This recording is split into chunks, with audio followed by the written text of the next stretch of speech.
All right, we're all set. Well, good morning, everyone. I'm honored to be here again today. Anson Tebbetts with the Agency of Agriculture, Food and Markets, also joined by Laura Ginsberg, who heads up our dairy work at the agency. She's also with the Northeast Dairy Business Innovation Center. She's joining us remotely. Well, I'm here to talk about Vermont Dairy Delivers. We do have extra copies over in the corner if you'd like them. I know you've got a pre-copy, but I've got plenty of those if you want to hand them out constituents as well. So Vermont Dairy Delivers, it's a comprehensive data-driven look at how Vermont's dairy sector has evolved over the past decade, and it tells a powerful story of resilience, innovation, and impact. This is a new report, an updated report. The last time the state of Vermont did one was about a decade ago, and at that time, it was called Milk Matters. So this has been updated with a new publication, also a new website as well. Over those years, dairy has become more than just a tradition in Vermont. It's a modern economic engine. It's rooted in our rural communities in all of our 14 counties and growing stronger every year. According to the USDA's Economic Research Service, Americans consumed a record 661 pounds of dairy per person in 2023. That's the highest rate since the 1950s. But it's not just about milk anymore. Today, we're seeing strong demand for value-added products like cheese, butter, yogurt, ice cream, whey powder, and yes, even cottage cheese making a comeback in the nation. This national trend is reflected right here at home. Just 10 years ago, Vermont has had 95 dairy processors. In 2023, that number jumped to 158, an increase of 63 processors in just a decade in Vermont. And we continue to see more growth there. Vermont dairy products are now being exported around the world, Canada, Europe, Australia, China, and beyond. And even though we're a small state, Vermont continues to punch above its weight in dairy production. We consistently rank among the top 20 states in the nation for milk production. We produce 2/3 of all the milk in New England, helping to supply major markets across New England and New York. And beyond cow dairies, we're also seeing a rise in goat milk operations, with farmers diversifying and adapting to changing consumer preferences. And most of our farmers across Vermont are small or mid-size in nature. But another inspiring story about this new report is sustainability. And this is a new component of this report. A decade ago, our farmers began implementing a new environmental regulation scheme, and it's paying off. According to the new report, Vermont's dairy sector has become the leading driver of improved water quality in the state. Our farmers are proving that you can care for the environment while producing world-class products, even through a pandemic and 2 major floods in the Green Mountains in recent years. Of course, at the heart of all this are the farmers. There's processors, there's truck drivers, there's veterinarians, feed suppliers, and more. The entire web of individuals and businesses that make up Vermont's dairy economy. Of course, it is a rugged, but can be a very rewarding profession. And together they're keeping our land productive, our economy strong, and our communities vibrant. Under this new report, we think the economic impact is about $5.4 billion. The last time we did that, it was just over $2 billion. So we've seen some growth, and the growth there is mostly in processing. So I invite all of you and all the people connected to Vermont to take a deeper look at the Vermont Dairy Delivers report. It's online, but we have hard copies for you. And thank you for the opportunity to speak with you today. I want to thank some folks, particularly UVM. UVM helped us with some of the economic part of it and gathering the data. And also the Vermont Dairy Promotion Council helped with some of the presentation and some dollars with that. So with that, I don't know if it's appropriate if Laura wanted to say a few things or if you wanted to take questions from me. Let's just see, Laura, before we turn it over to you, if there are any questions, committee members. Representative Boslin.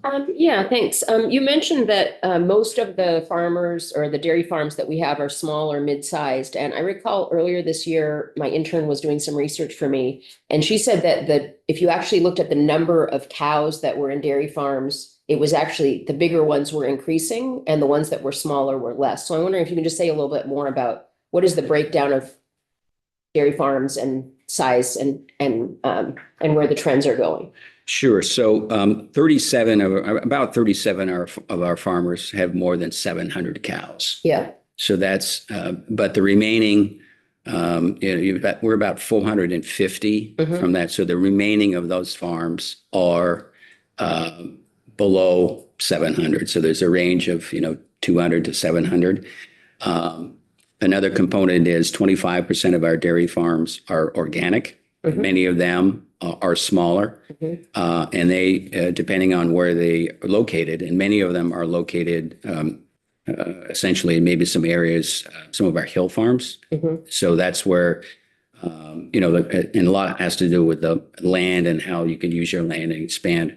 We have seen consolidation of dairy, just like just about every other industry in the United States, whether it be telecommunications, banking, journalism, et cetera. There's been consolidation. So there has been some of that going on, whether a farm would take on maybe some animals from a neighboring farm that they decided not to milk anymore. So we do see that. And a lot of that sometimes is driven by the federal pricing system and economics. And the other factor that's significant in this is the age of our farming community. It's, I think in this report, and it's about 56, 57 years old. So there may be not another generation that wants to take over the farm. So they're transferring it either to a neighbor or another business. Laura, I don't know if you want to add any more data to that or thoughts on the our sort of landscape of our sizes of our farms. Sure, thanks. So for the record, Laura Ginsberg, I'm the Dairy Strategy and Innovation Manager at the Vermont Agency of Agriculture, Food and Markets. And I apologize for not being with you today. I'm feeling a little under the weather, so thought I should keep my germs to myself. So I will say, as farm sizes have gotten larger, there are more cows living and producing milk on these larger operations. So I think that is a true statement, right, to say that more cows live on larger farms than on smaller farms. And that's just a fact of the size of these farm operations, having more animals per farm. But we do still have quite a large number of small farms across the state. And I think that's a real benefit and shows the diversification and continued diversity of scales and production practices across the state, even if there are areas where there are, the farm sizes tend to be larger, like in Addison and Franklin counties.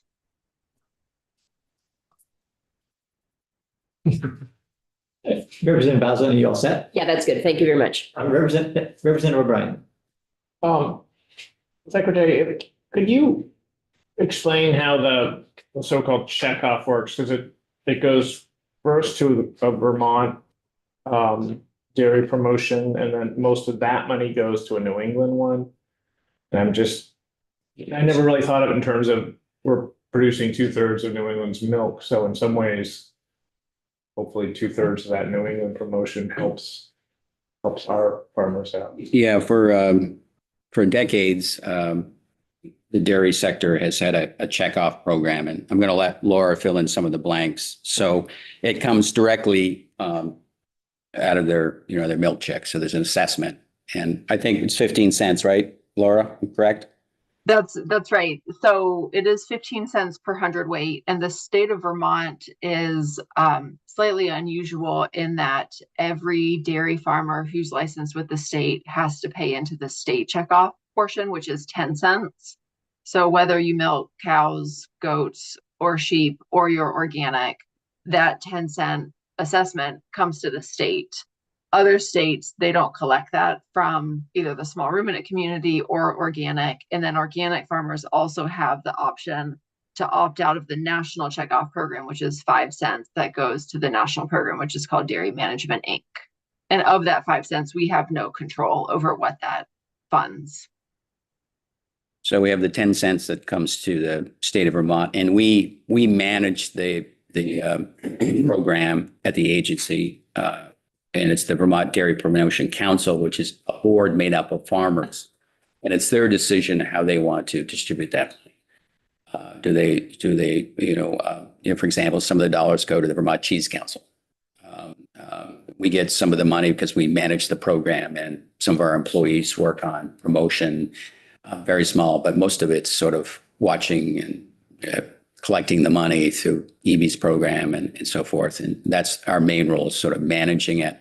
And then the board meets, and usually it's in October. They have a budget meeting, and they determine how they want to distribute that money. And over the years, most of it, I think about 90% of it, goes to something called the New England Dairy. So New England Dairy is focused on nutrition. They're focused on promotion. You'll see them in and around Vermont every month of the year doing stuff. They do programs that are related to dairy for kids at schools, for breakfast, et cetera. So, but in the end, it's the board is made up essentially by the milk handlers. So, for example, Cabot/Agamart has a number of representatives, and it's all kind of determined on how much size of the co-op. And then DFA St. Albans has some. Then there's some independent processors. For example, Mateo Jasper Hill just joined the board recently. And so that's kind of the makeup. But we're kind of like, we just kind of manage it, but it's up to the board of the farmers to decide how they want to distribute that money. And other states do similar things in New England? It varies. It varies on which, Connecticut may do it a little different. New York may do it a little different. It all depends. I mean, I think Vermont produces, because we produce a lot of milk, so there's a bigger budget. Some of the other states, it's much smaller, and probably Laura can give you a perspective of how it works. I mean, we don't see a lot out of probably New Hampshire, a little bit out of Maine, but it generally goes from state to state, and some states have USDA manage it completely, and they're not involved in it at all. That's correct. So the USDA rules dictate how the state programs can work. States can either have qualified or non-qualified programs. We have a qualified program, which means the state takes on the management of the funds and does all of the reporting, the financial reporting, the program reporting, ensuring that the funds are used according to the federal rules, which are quite strict for what the money can do. Other states don't necessarily have that capacity. And so, for example, New Hampshire has the Granite State Dairy Promotion Council, and essentially what they do is 100% of the money goes to New England Dairy, and the state does not manage any of that funding. The same is true in Rhode Island.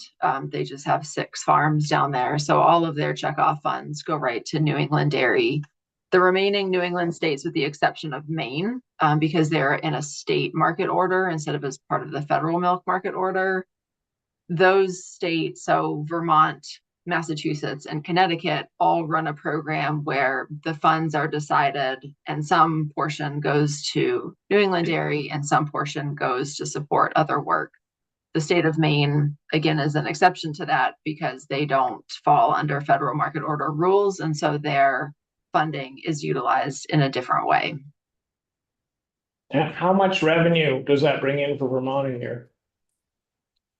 It's based on milk production, so it's up and down, it fluctuates, but it's been right around $2 million or just over for the past 5 to 10 years. That 10%. The 10 cents. So whatever billion, 2.1 billion pounds of milk would equal $2.1 million worth of funds. Yeah. And it's 10 cents, not 10%. So it's 10 cents off of maybe a 50, I don't know, what is milk? what's the price of milk now getting per hundredweight? Richard, Oh, drop 10% here lately, it's $22. okay. So anyway, 10 cents off of the $22, so less than 1%. The total checkoff is 15 cents. 5 cents goes to National Milk. And it doesn't bring money into the state. You want to be careful when you No, say no. that. It's farmers' money that comes in, then that the board allocates out to be used for advertising, promotion, educational programs and whatnot. And there's some research that's been done over the years at UVM as well. And as Laura mentioned, they're pretty strict guidelines. We can't, you can't like promote individual brands, for example. It's got to be, generic butter, generic dairy, generic, Vermont farmers, et cetera. So it doesn't get into the space of promoting individual brands. The 5 cents that goes to the federal, whatever, organization, that's for campaigns like the Milk Mustache or Got Milk campaign. Yeah, those are some of the things. And every region of the country kind of manages it differently. Like you take Wisconsin, which is, thousands of farms. It produces a substantial amount of money, and this is why they really promote Wisconsin cheese. So when you see big promotions with Wisconsin cheese, it's because they have so many farmers and there's so many promotional dollars behind that. And they work with cheese buyers, get people to come to, buyer to buyer missions, that kind of thing. And we've done that in Vermont as well with the help of the Cheese Council and so forth. But so that's essentially it's up to the board to decide how they want to distribute, because it is their money, but we're involved because we're the authorizing agent to manage it for them. Representative Burt? Thank you, Chair. I know, what entity is it that sets the pricing on conventional? Well, yeah, it's a federal system, and some of it's determined on supply and demand.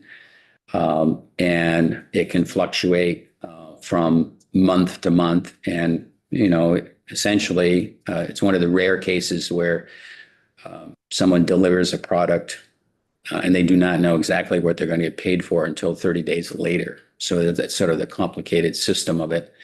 And I would say, we've been in a okay space with conventional dairy right now, as far as the prices, but some of the inputs have been significantly higher, whether it's feed or flooding, services, all that kind of stuff has been sort of the downside of it, even though it's been relatively stable. And we've got some things going on in the world now that are causing a little bit of anxiety, I think, and not sure where it's going to all head. About 17% of dairy is exported to foreign countries.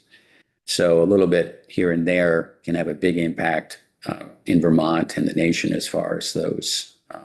For example, Cabot does sell some of its whey powder to China. So if we get into disputes with other countries, it can play a role. So yeah.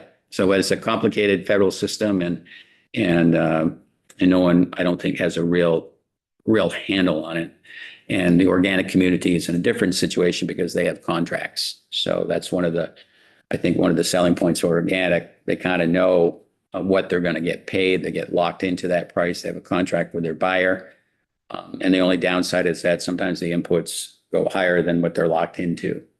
But my understanding, and Laura, you can explain a little more. My understanding is we do need more organic milk in the Northeast right now. We're kind of in a space where we're facing a shortage of organic milk. So again, that's another roller coaster that we're experiencing, because I think you all in these seats 4 or 5 years ago, there was too much of it, too much of organic milk.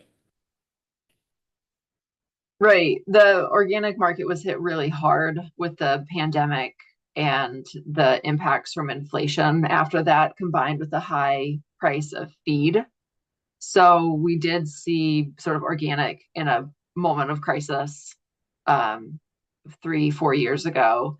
And now, as consumers have settled and the market has settled, the demand for organic products is exceeding the supply of milk in quite meaningful ways for this region. And the organic processors that we have here are actively seeking new producers, and producers actually kind of for the first time in many years they have the opportunity to pick between which processor they want to sell their milk to, which is a great place to be in. All the questions to that, is there? I'm of the understanding there's no sort of quota system alongside the pricing that you can produce as much or as little as you want. Or is there some sort of stipulation there? The co-ops, for a while were doing it themselves. So there was a period of time, and I think some of that may have been loosened up a little bit, that they were saying, we can't take any new members. So if someone wanted to start farming today, that could be a real challenge because they may not have they may not have a buyer. So that's one part of it. And then they were sort of limiting how much a dairy farmer could expand. So they were kind of locked into this was done by the co-ops and the boards. This was not done by a national federal system. Canada does have a supply management system, in Vermont, and the nation has looked at it over the years, but never been able to come to sort of a consensus on that because, and a lot has to do with the regions. Selling milk in the Midwest is different than selling in the Northeast and the South and in California. So we never had a supply management system federally, but over time, co-ops have done it on their own. And my understanding is they may be, because there is the need of milk, they've started to lift some of those restrictions. Representative Nelson. Yeah, milk pricing, that's on a formula that's more complicated than Vermont's educational pricing system. But, we talk about the price of milk, Secretary Tebbets, and, $22, $24. We said, geez, that's pretty good. But I think in 2019, we got more on 2019 expenses. Yeah. And our labor has almost doubled since then. And our fuel's been up and down, and grain's gone up, and electricity's gone up, and everything else. So taxes have gone up. Yeah, I would agree with the other side of the equation is rapidly increased, and and I think and I'm probably being too encouraging with the $20 milk used to be, people would be pretty pleased with $20 milk, and then with the components now, with the trend with components and quality and so forth, there could be more with that. But I think you're right that the input side has been pretty high, and a lot had to do coming out of the pandemic. A lot of those things really increased dramatically.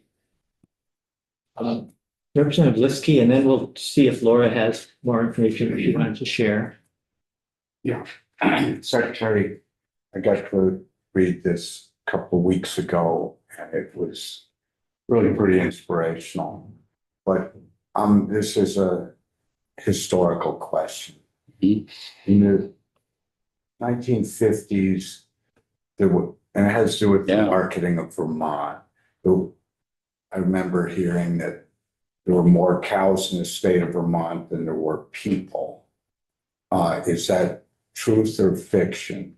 I think that's true, and I think we don't want to ignore the fact that not all of the data in here is rosy. So I think there's a reality check.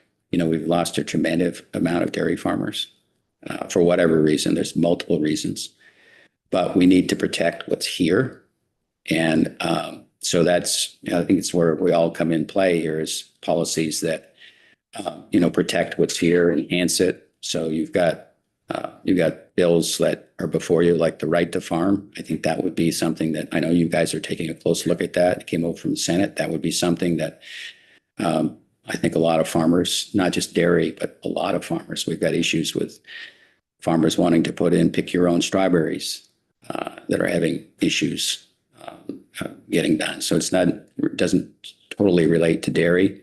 And the dairy also supports other agriculture along the way. So we all know there's a shortage of large animal veterinarians. So say there's no, dairy farms go out, maybe the person that has goats, or maybe that has sheep, or maybe has a stable full of horses, and large animal vet may not be able to come out anymore. So that impacts other regions. Same with feed and fertilizer and supplies that support other industries as well as dairy. And, other farmers that are not in dairy tell you the first thing is that they really want their dairies in their neighborhoods and their communities. And when they exit, it creates issues for them. So it creates some issues as well. There's a little follow-up on that, Chairman. I got a call from a constituent, I'm going to say, 10 days ago.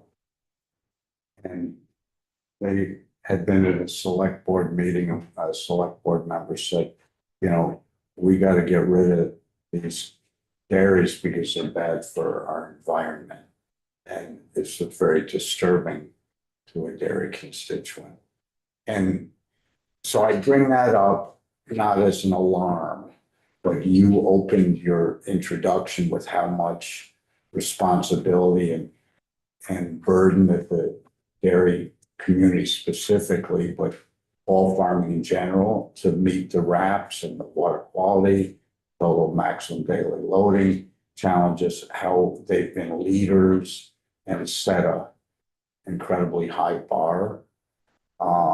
So I brought this over to that family. The copy Richard gave it to them. So with messaging, there's messaging from marketing, but I've dealt with the issue of forestry operations being, in some circles, the messaging is it's bad for greenhouse gas sequestration and storage. And I think the dairy industry also should be aware that in their marketing, whether it's the carbon cycle, the grasslands and croplands and all the other positives that offset negative messaging needs to be a part of the. And that's something we stress with our farmers. So they do have to tell their story, and they do have to engage with their neighbors. They have to, they have to explain what they're doing. The farming community is heavily regulated. There are rules, regulations, nutrient management plans, buffers. We don't allow spreading of nutrients, manure, certain times of the year, so they got to have adequate storage. So there's a lot of that. So we're always encouraging the part of education, and of course, like any business, sometimes things can go sideways. There can be a mistake, and that can happen. But that doesn't necessarily mean the entire industry is in that space, and it's just a fact. But farms are inspected, the large farms, every year. We get calls all the time from people about issues related to mainly manure management, or maybe noise or odor. So we're doing our best to manage those, and we investigate every complaint. But good for you of engaging with your constituent on keeping an open mind, and that's I think that's all we can hope for, is people keep an open mind, and they get to know their neighbors. And sometimes farmers will adapt and change based on their interaction with their neighbors about, or it could be as simple as like telling your neighbors, hey, by the way, I'm going to be spreading manure over the next week. And that can go a long way.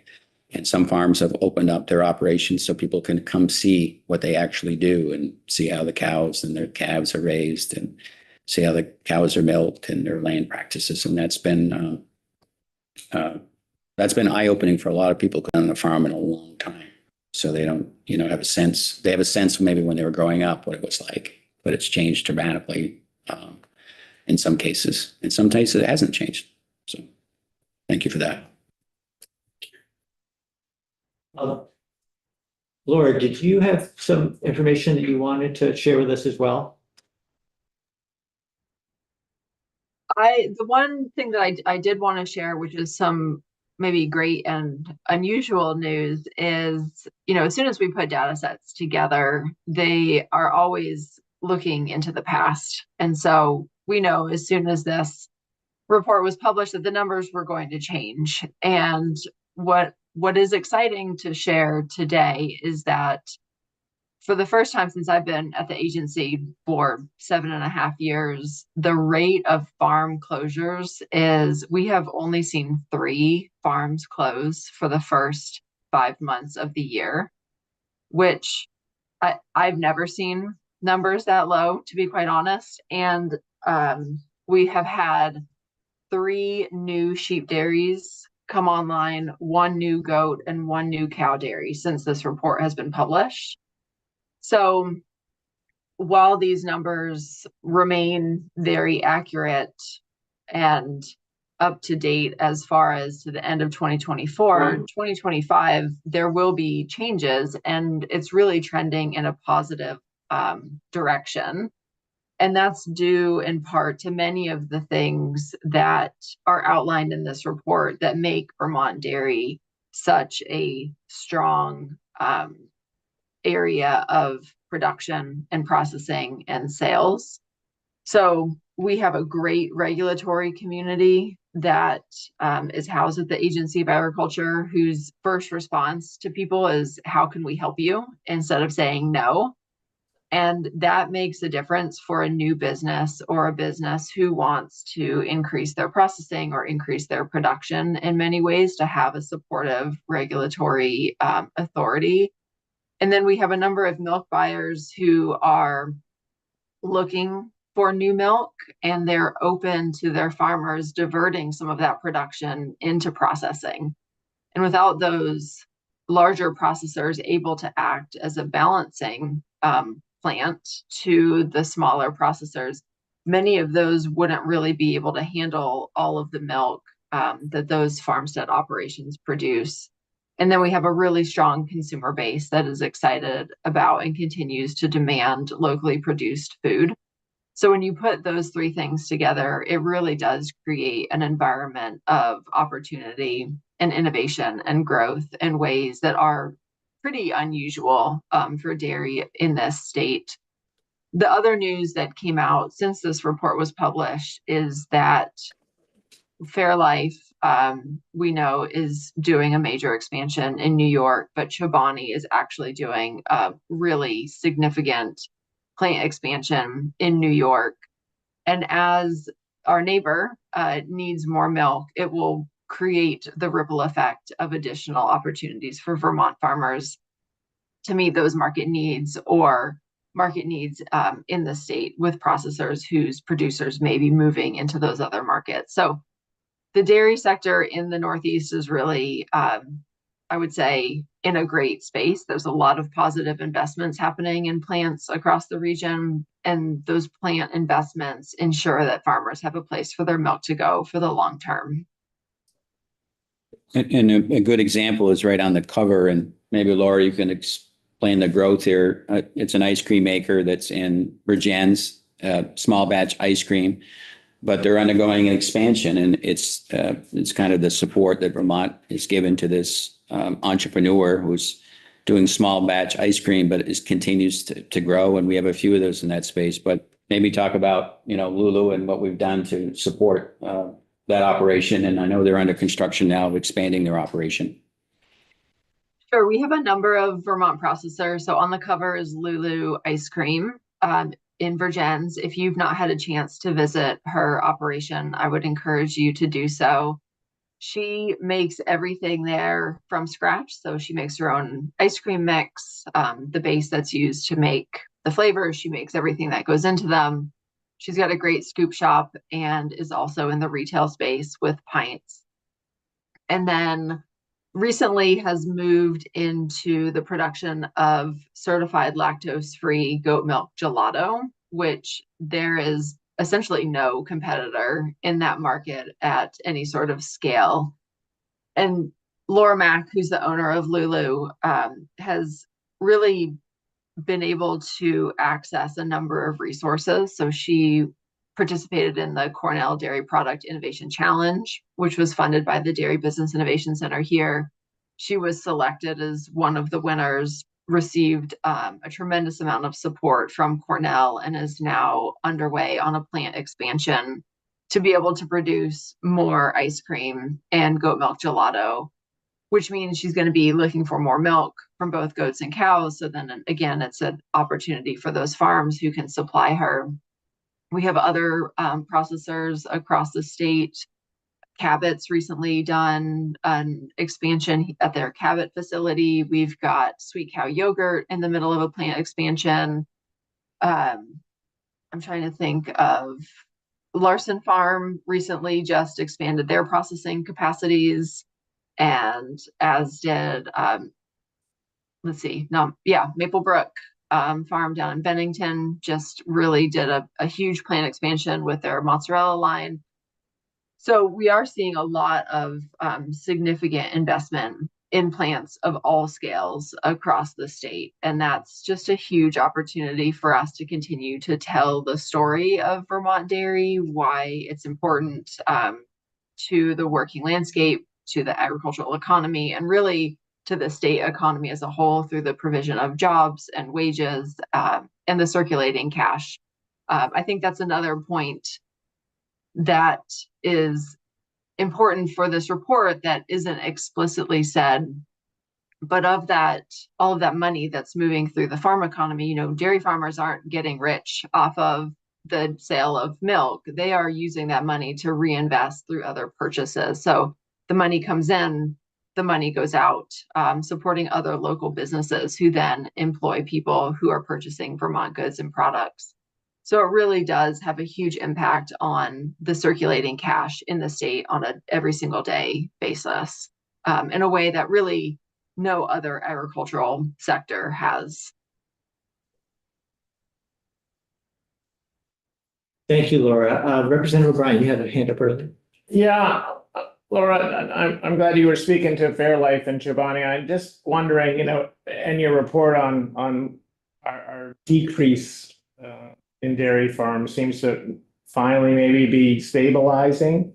Just every year I come to this committee, we've lost, there's always a report on how many dairy farms we've lost, down to, 400 plus now. So can you see a point where, that number just stabilizes? And is it a good thing, like you're saying, that in New York and Pennsylvania, where there are, 3,000 dairy farms in those states, that the pressure's off maybe, or somehow it helps Vermont dairy farms, or trend wise nationally, you've got, states like Idaho and Texas and New Mexico, I don't think of them as dairy states, but there's been an enormous growth in those states for dairy. Is that a good thing or bad thing for Vermont dairy? Or like you're saying, the value added here, our processing plant seems to be, nothing but an asset for our farmers, but just there are all those sort of dairy is both national and global now. And so where Vermont fits in this is curious anyway. And then stability is, I think, what we're all after. I think that's a great question. And somebody asked me the other day, what keeps me interested in dairy? And I think it's the fact that it's so complicated that you never really quite know what the next trend is going to be, where the next set of investments is going to be. So I try to take both a regional view and then a state-based view. So when dairy does better, Vermont dairy does better, right? So when national trends are up for product consumption or the perception of dairy, then Vermont dairy farmers are going to benefit from that. I think over the past several years, the rate of farm closures has been really impacted by factors that are well outside of our state control, and really even outside of regional ability to impact. And the reason that it's important to think about Vermont as part of a region is because that's how milk pricing works. So even though many of our products may not move through the whole region, the price that Vermont farmers receive is impacted by what happens in New York and Pennsylvania and Connecticut and beyond. So I think that the rate of farm closures is a sign of many different intersecting components. So we have an aging farmer population. We have farms that are in need of significant infrastructure investment, maybe, hundreds of thousands to millions of dollars to make them functional operations. We have a community of young people who have been essentially told that farming is not a good occupation and kind of have to come back to it either on their own terms or find it as a first generation farmer. And we see a number of farms being started by first generation farmers. There's interesting trends now in the Northeast Kingdom where organic farms that had gone out of business are being reopened by members of the Amish community as organic farms, which is something that's not happened really to any meaningful degree in Vermont yet.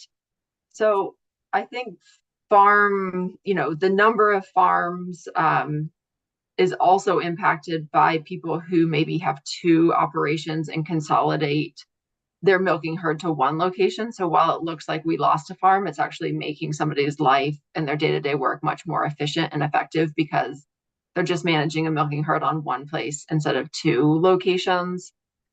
So I think the numbers come with a lot of nuance. And what I hear from the dairy community is that succession planning is really on their minds.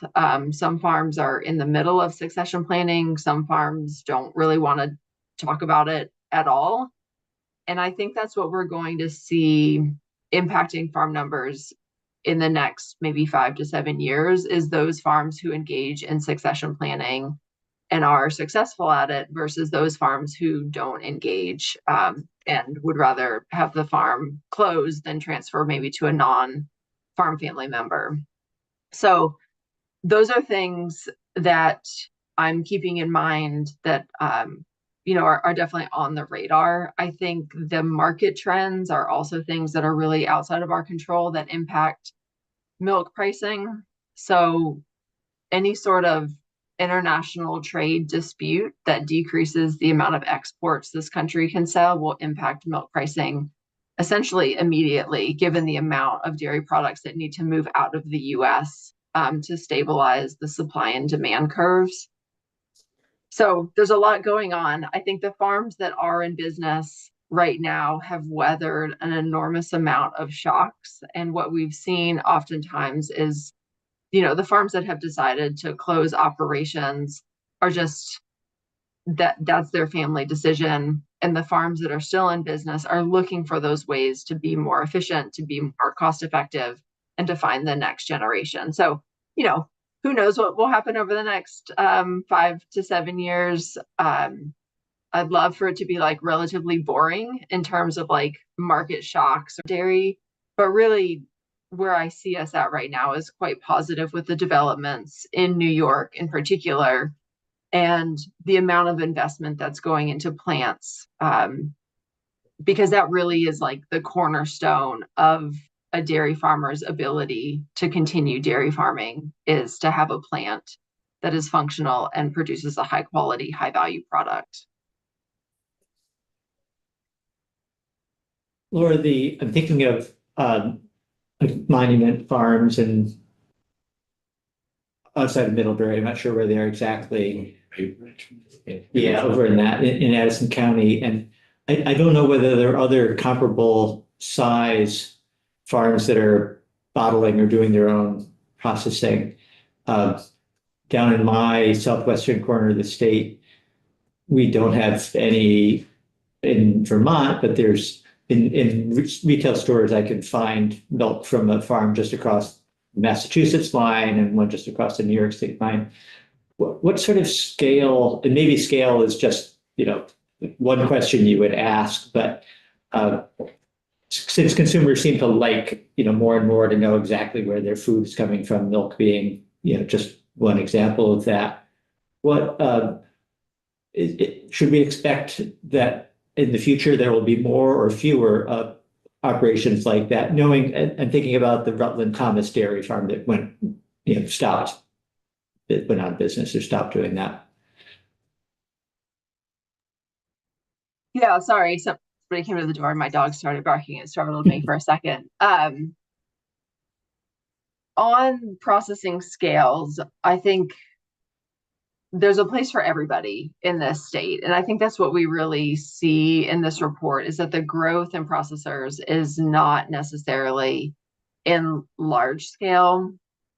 And that's the other part about the investment in New York, right? Like Vermont's not a suitable location for a Fairlife plant to come in, but we can benefit from having that opportunity as a huge processor of regional milk.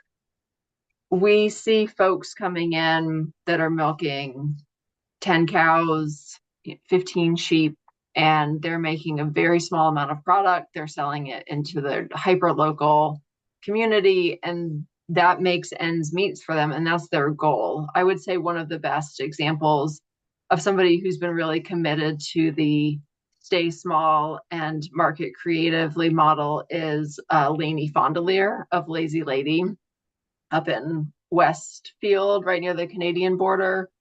So Lainey is kind of like a rock star in the specialty cheese world across the US and internationally.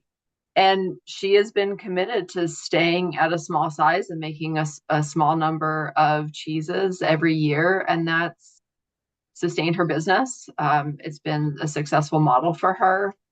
And she's been able to stick with it for many, many years. So I think the scale question is really, there's opportunity really, I would say, at just about every scale, except for a plant like of the Fairlife or Chobani size in Vermont. Where we see a lot of opportunity for growth to meet processor needs is in the goat and sheep milk sectors. So we know that most sheep milk products, or the vast majority of products that are made with sheep milk, that milk is coming from out of state. And the same is true with goat milk. There's a huge demand for goat milk to meet processor demands in this state, so that we are no longer sourcing milk from New York or Pennsylvania or Canada. So I think those creameries operate as sort of like the mid-tier, but we do have some that are very, very small, and some startup ones that are bottling 25, 30 gallons of milk a week and selling it into their local store and making a go of it. Yeah, we have a new one in Kirby, which is in the Kingdom.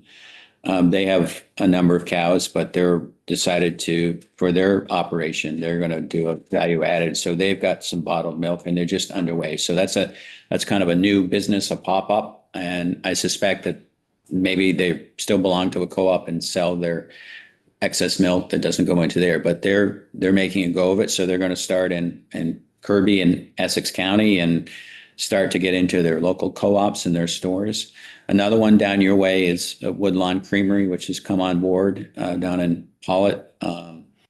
They're making a few variety of cheeses, but they have a herd of cows as well. So it's kind of that space, and it's not for everybody, and that's the key, because not everyone can make a product, market a product, deal with the food safety, milk the animals, and deal with the labor.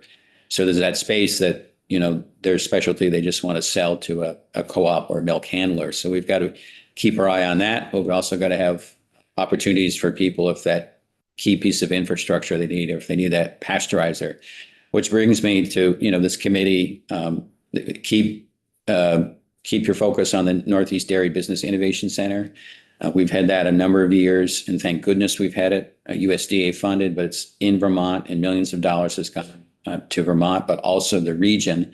And we need to get that reauthorized in the Farm Bill and down in Washington to keep that process going. And Laura, I know we have funding for another couple of years, but we need to keep that going, because that is making really significant investments in infrastructure and marketing and technical assistance and labor. But we've got funding for a couple of years, but we need to keep our focus on getting that reauthorized. Right, the funding that we have now was through the Farm Bill extension. And so the last grant opportunities that we are able to offer will be coming out this year. And then while the staff is funded through 2027, that's essentially to manage the grants that are still underway. So after the end of this year, there will be no additional Northeast Dairy Business Innovation Center grant opportunities for people to apply to until there is a new farm bill and additional funds. Thank you. How much has that grant been from the USDA, the Farm Bill? Or Right, so we've received, the way the funds come to us is through an annual congressional appropriation. So the program is authorized under the Farm Bill and then funded through the Congressional Budget Act. Typically, we have received roughly we've received a couple of rounds of 6.1 million and a couple of rounds of 7 million, but in total, we are managing just over $53 million on behalf of the region. And of that, the vast majority of it, 80% roughly, goes back out as grants to the dairy community. The last, that includes right around $7 million of these like special funds that were dedicated towards product procurement of organic dairy products. And those programs are just starting to launch. But other than that, all of the money has been specific for the region and in support of our grant programs. There's no doubt that even here in Vermont, we need to tell our story. I never would have imagined, Secretary Tebbetts, when you and I were growing up in an FFA, that people would know about Vermont farms and Vermont dairy and the value we bring and what we make for the state. And I do think I would love to see us capture more of our promotion dollars right here for home to tell our story. Wouldn't take a lot, but a little bit. And I hope to work with DFA and Agri-Mart and Paul Dalton. Yeah, and there are many platforms, that can be a positive way to tell story. And I know the farm community has turned to, Facebook, Instagram, TikTok, et cetera, and every sort of industry is using that, but it's relentless. I mean, it's constant. You've got to do it and be engaged with that. At the agency, we really don't have a budget, but we rely on the dairy farmers because it's their dollars. They decide where they want to invest those dollars into how they want to tell their story. But you're absolutely right. Encourage everyone to engage with the public because the public is curious. They want to know, how you take care of your calf, what kind of milk you're producing, how you're taking care of your land, and they're curious. And it's always wise to engage in a respectful way. And not every day is great. I mean, the best ones that engage, telling their story. Some days things don't go well on the farm, and there's impactful stories of their favorite cow passing away, or a calf dies, and they're trying to raise it, or their horse had a problem, or something like that. And those are pretty impactful. But if you're authentic, and tell your story. But this, I hope, will give some people some information with a Dairy Delivers report. Some nuggets in there that people like. It's just a friendly reminder that, dairy is here, agriculture is here, and we should not take it for granted. I think the message, and anything you guys can do to enhance it or stabilize it and think about the global aspect of it. I know your heart, soul's into it, just like it is at the agency. So, Secretary Tibbetts, tucked inside the Dairy Delivers report is this AgriView newspaper. And I'm not sure that we have spent much time learning about this, but it's something that comes from the agency, and Correct. You put it out monthly. Put it out monthly, and it's been around decades. There's an online version as well. And we use it, it's actually, we found it's a effective way to go, and it goes mostly direct mail to our farm community, so they get it. But we use it more as an educational tool. So they have, instead of us, for example, producing individual flyers and mailing them out of a program, a granting program, we kind of put everything in this paper once a month, so they get it and they can see. So, we do spend some dollars on it. But for the most part, the farm community likes it, and it's one of those rare instances where we still have a newspaper. We can get newspaper print, and hopefully, as long as the printer stays going, we'll continue to do it. But we do both online and a hard copy of it. And then if people want to get it, they can contact the agency, and we'll drop it in the mail to them.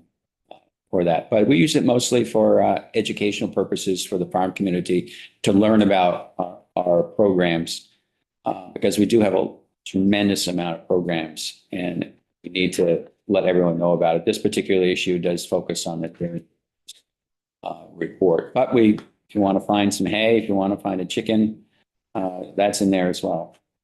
This issue is at the top. It has the date, May 2025, and then says volume 89. So perhaps it's 89 years of It's been around 9 years old. It's been around a long time, and we still think it's very useful for the farm community and the public as well. Anyone who wants a copy of it, we're happy to do it, and we produce it in every division. I mean, we've got some stuff in on bees in there this week. This term too. Mushrooms are in there. It's a nice little publication. We're running a little past your time. Representative O'Brien, if you have another question, and then if you're able, we're running past committee time. We shouldn't go too much longer, but we also don't want to keep you longer than we should. John. Yeah, Laura, this, I guess it's a Coles to Newcastle question. So in the last 10 years, Dollar General has had tremendous market penetration in Vermont. They get their milk from a mysterious farm called Clover Valley, which isn't really a farm, sells for $4 a gallon. And as far as I can tell, it comes from places like Pennsylvania, Virginia, or even further south. So I just wondered, that's a trend. And does the agency or the Northeast DBIC ever, contact these huge retailers, wholesalers, retailers, and say, there has to be a better way to do this. Like, we're a dairy state. Why are we getting milk from Virginia trucked all this way? It's silly, and it's environmentally, a bad thing. I just wondered, are those, do you just stay out of that world, or, should the legislature be thinking of ways like we should have, New England milk filling the shelves of Dollar General? Yeah, that's a really good question. And I think really the root of that is like the interstate commerce clause of the Constitution, where we can't prohibit products moving across state lines. We have funded some projects, one of which, for example, is the Northeast Family Farm Partnership, which promotes organic dairy brands that are produced and processed in the Northeast. And they work with a number of retailers. And one of the things that they were just successful in doing is in Hannaford's, which is a Maine-owned grocery retail organization, Hannaford's decided to stop sourcing Horizon Organic, which comes primarily now from the Midwest or Western states, and swap that out with New England produced and processed Organic Valley milk. So there are ways that we engage in that space. I would say that the agency's perspective and approach has not necessarily been to tell people that they can't sell something, but to support them in finding the alternatives that are produced locally, if that's the interest and demand. I haven't been in a Family Dollar yet to see what kinds of dairy products they sell, but I'll have to swing into the one in South Royalton and see what's on their shelves. Maybe there's some opportunity there for us. And there's some, just to follow up, there's some really interesting data through Vermont Sustainable Jobs Fund. You may have it, but Ellen has done some research of where people actually buy their food. And they buy their food. A lot of people buy their food at Dollar General. Yeah.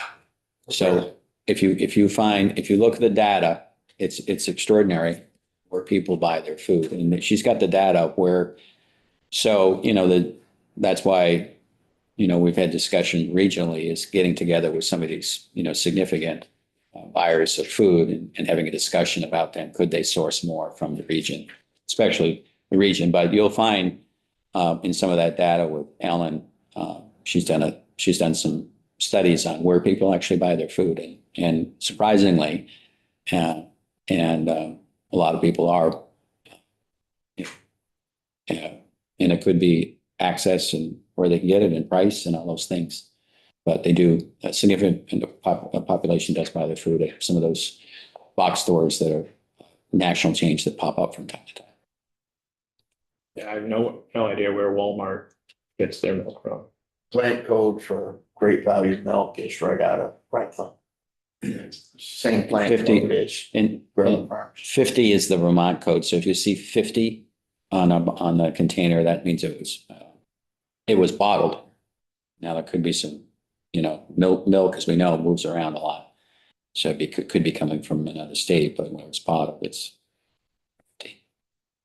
Representative Morgan. Costco sells a lot of milk, in the Costco in Colchester under the brand of Kirkland. I don't know where they get their, Everything they do is correct.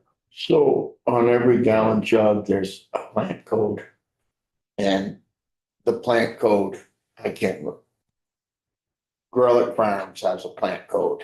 And if you go to Walmart, you grab a Grellick Farms jug and read the plant code, and you grab the Great Value, and it's the same plant code. I think Lucerne Farms at Shaw's, the same plant code.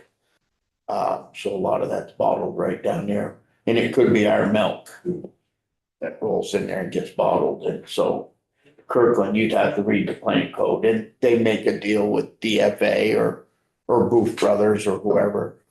Booth Brothers who does that, but other companies, but. Well, if we have some time later in the month, we might delve more into the histories of milk pricing and distribution. We do have a bill that could help sort of frame that conversation. But thank you very much for coming in this morning. Oh, Laura, I hope you feel better. Thank you. And when you do, maybe we'll see you in person here before the end of the session. All right, we will take a break. Let's take 10 minutes and try to get right back. We've got a witness who